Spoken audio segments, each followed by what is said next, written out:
BNP সরকার হাল ছেড়ে দিয়েছে। দর্শক, নতুন গন্তব্যের খোঁজে বিএনপি সরকার, তাদের পুরনো কেবলা পুরনো গন্তব্য দিয়ে কাজ হচ্ছে না, চলছে না, সবকিছু লেজি গোবরে এবং এলোমেলো হয়ে গেছে এবং সামনে অবস্থা অত্যন্ত ভয়াবহ, যেটা টের পেয়ে হাল ছেড়ে দেওয়া, নতুন কেবলা খোঁজা। চারদিকে অস্বাভাবিক অনেক ঘটনা ঘটছে।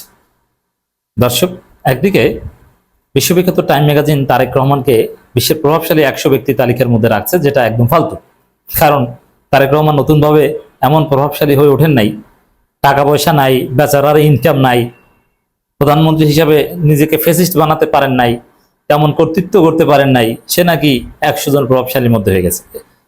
মজার বিষয়, এই টাইম ম্যাগাজিন যাদেরকে প্রভাবশালীদের তালিকায় রাখে তারা বেশি দিন ক্ষমতায় থাকতে পারেন না। হাসিনাকেও এরকম তালিকায় রেখেছে, হাসিনা বেশি দিন থাকতে পারেননি। আরো পৃথিবীর বিভিন্ন দেশে কখনো ইমরান খানকে তালিকায় রেখেছে, ইমরান খান জয় বাংলা। তো দর্শক, এটা একটা দুর্বিসন্ধি।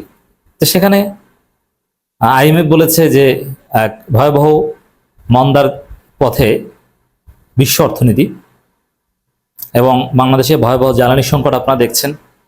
এবং এই জ্বালানি সংকট আছে কি নাই বা বাংলাদেশের অবস্থা কি, এটা বোঝার জন্য সোলাইমান অ্যানালাইসিসের দরকার নেই। আপনি জাস্ট দুইটা বিষয় খেয়াল করেন, ঘরে বসে ঘুমিয়ে ঘুমিয়ে দুইটা বিষয় একটু চিন্তা করেন। বাংলাদেশে এখন যে পরিমাণ লোডশেডিং হচ্ছে, যে বিদ্যুৎ বিপর্যয় হচ্ছে, বাংলাদেশ বিদ্যুতায়িত হওয়ার পর এরকম বিপর্যয় কখনো দেখেছেন? বাংলাদেশ বিদ্যুতায়িত হয়েছে 2016 সালে। তখন থেকে বাংলাদেশের মানুষ বিদ্যুতের সুফল পেত। তার আগে তো বিদ্যুৎ মাঝে মাঝে আসতো, 24 ঘন্টায় 5-6 ঘন্টা মানুষ পেত, বাকি সময় থাকতোই না। আর এখন আবার সেই প্রস্তর যুগের দিকে বাংলাদেশ ফিরে যাচ্ছে। বিদ্যুৎ নাই, অন্ধকার, রাতে মানুষ ঘুমাতে পারে না, ছাদে বসে থাকে, বাচ্চাদের ঘুমায় না, ব্রেইন কাজ করে না, স্কুলে যে ম্যাডামরা খিটখিট করে বাচ্চাদের সাথে। কারণ কি? কারণ হচ্ছে রাতে ঘুমাতে পারে না, বিদ্যুৎ নাই। বিদ্যুৎ নাকি এখন বাংলাদেশে 1 ঘন্টা থাকে, 1 ঘন্টা থাকে না। এক ভয়াবহ অবস্থা। এই গরমের মধ্যে বিদ্যুৎ থাকে না। বাচ্চারা আইসক্রিম কিনে দোকান থেকে, সে আইসক্রিম বাসায় এনে দেখে যে আইসক্রিমের ভিতরে গলে গেছে, প্যাকেট খুলে দেখে গলে গেছে। কারণ কি? বিদ্যুৎ থাকে না, ফ্রিজের জিনিসপত্র গলে যাচ্ছে। 1 ঘন্টা থাকে, 1 ঘন্টা থাকে না। এবং কোথাও কোথাও টানা 2 ঘন্টা থাকে না, 3 ঘন্টা থাকে না, এরকম আছে। এবং কোথাও কোথাও গ্রামের সকাল 12টা পর্যন্ত কোনো বিদ্যুৎই থাকে না।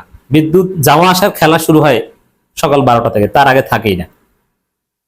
আপনি একটু চিন্তা করেন যে কতটা ভয়াবহ বিপর্যয়ের মধ্যে পড়লে এই আধুনিক যুগে, এই পারমাণবিক বিদ্যুতের এই যুগে, যে বিদ্যুতের উপর সভ্যতা নির্ভর করে, মানুষের রুটি রুজি খাওয়া নির্ভর করে, বিদ্যুৎ ছাড়া 1 সেকেন্ড চলা যায় না, বিদ্যুৎ ছাড়া ইন্টারনেট চলে না, এখন এই অবস্থা, তাহলে বাংলাদেশ যে কতটা তলানিতে আছে এটা বুঝতে আর কোনো কিছু দরকার নেই। গ্যাসের দাম, একটু গ্যাস কিনেন, যারা সিলিন্ডারের গ্যাস ইউজ করেন, গ্যাসের দাম কত?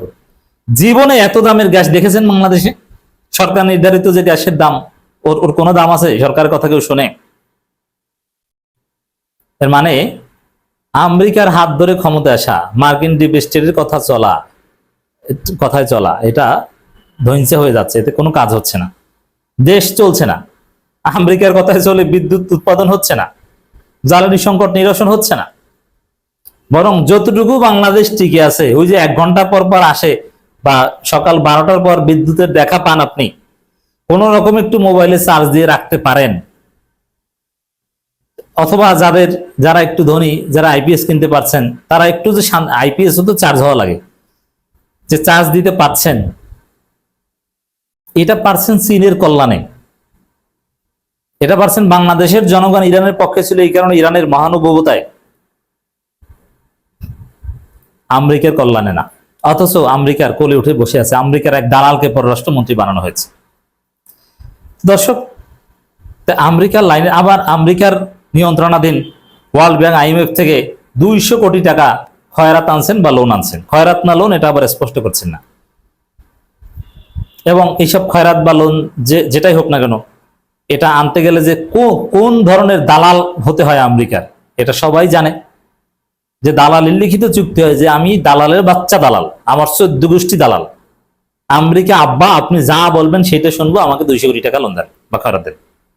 এবং এইসব দালালের বাচ্চা দালাল হওয়া ছাড়া আমেরিকা কাউকে ফাও টাকা বা লোন দেয় না। তো দর্শক, এই পরিস্থিতিতে বিএনপি দেখছে যে না, কাজ হচ্ছে না, এবং আইএমএফ ওয়ার্ল্ড ব্যাংক টাকা দেওয়ার কথা বললেও এটা জুলাই মাসে দিবে, আর দেয় কিনা সন্দেহ আছে, কারণ এই প্রতিশ্রুতি লোনের একটা বিরাট অংশ দেওয়া হয় না, এবং দিলেও ধাপে ধাপে দেওয়া হয়, একসাথে কখনো দেওয়া হয় না।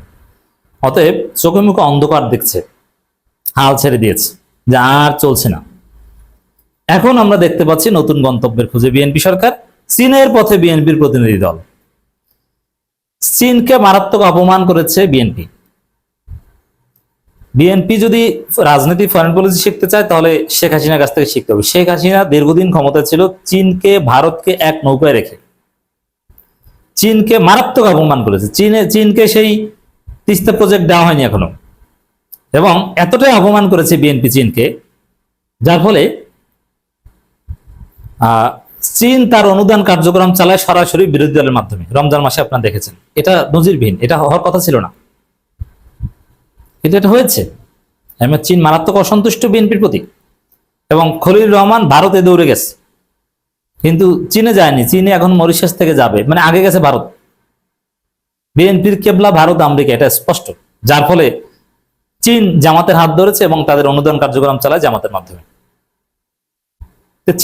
চীনকে মোটেও স্টেক দেওয়া হয়নি বাংলাদেশের স্ট্র্যাটেজিতে। বাংলাদেশে চীনের কোনো স্ট্র্যাটেজিক প্রেজেন্স নাই, পুরোটাই ভারত। আমেরিকা এবং ভারতের কোলে উঠলে চীনের কোনো স্টেক থাকে না, বাংলাদেশে কোনো স্ট্র্যাটেজিক ইম্পর্টেন্স বা প্রেজেন্স থাকে না।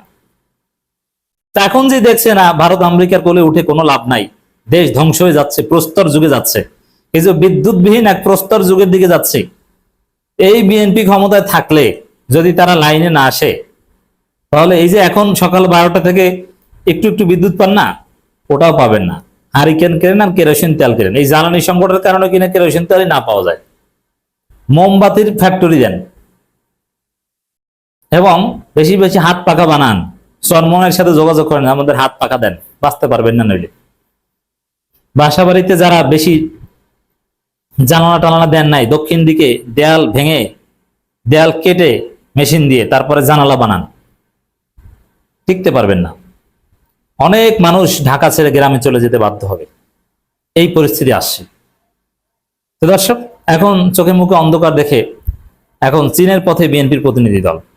তা আমেরিকার হাত ধরে মার্কিন ডিপ স্টেটের ফাঁদে পড়লে যে কি অবস্থা হয়, একটা খবর আপনাদের শুনবে। রাশিয়ার তেল কেনা নিয়ে ভারতকে দুঃসংবাদ দিল যুক্তরাষ্ট্র। এর মানে রাশিয়া থেকে ভারত তেল কিনবে, ভারতের মতো দেশ, তারই অনুমতি দেয় না যুক্তরাষ্ট্র। তাহলে চিন্তা করেন যে বাংলাদেশ কোন ফাঁদে পড়েছে। বাংলাদেশকে আগে ভাগে সরাসরি যুক্তরাষ্ট্রের ডিপ স্টেটের হাত ছেড়ে চীনের হাত ধরতে হবে, রাশিয়ার হাত ধরতে হবে, এছাড়া বাঁচার কোনো উপায় নেই। আর এটা করতে হলে ইউনুসকে এবং জামাতকে সাথে নিয়ে জাতীয় সরকার গঠন করতে হবে, তাহলে এটা সম্ভব হবে। নইলে বিএনপিকে চীন বিশ্বাস করবে না। ভারত রাশিয়া থেকে তেল কিনতে পারছে না, যুক্তরাষ্ট্র দুঃসংবাদ দিয়ে দিয়েছে। চিন্তা করেন, চীন সরকারের আমন্ত্রণে দেশটি সফর করেছেন ক্ষমতাসীন বিএনপির একটি প্রতিনিধি দল। 15 এপ্রিল রাত 11:30টার দিকে ঢাকার হযরত শাহজালাল আন্তর্জাতিক বিমানবন্দর থেকে চায়না নর্দার্ন এয়ারলাইন্সের একটি ফ্লাইটে চীনের উদ্দেশ্যে রওনা হন। হ্যাঁ, এইভাবে আস্তে আস্তে চীনমুখী হওয়ার চেষ্টা করেন। যুক্তরাষ্ট্র আপনাদেরকে ধ্বংস করবে, বাংলাদেশকে ধ্বংস করবে।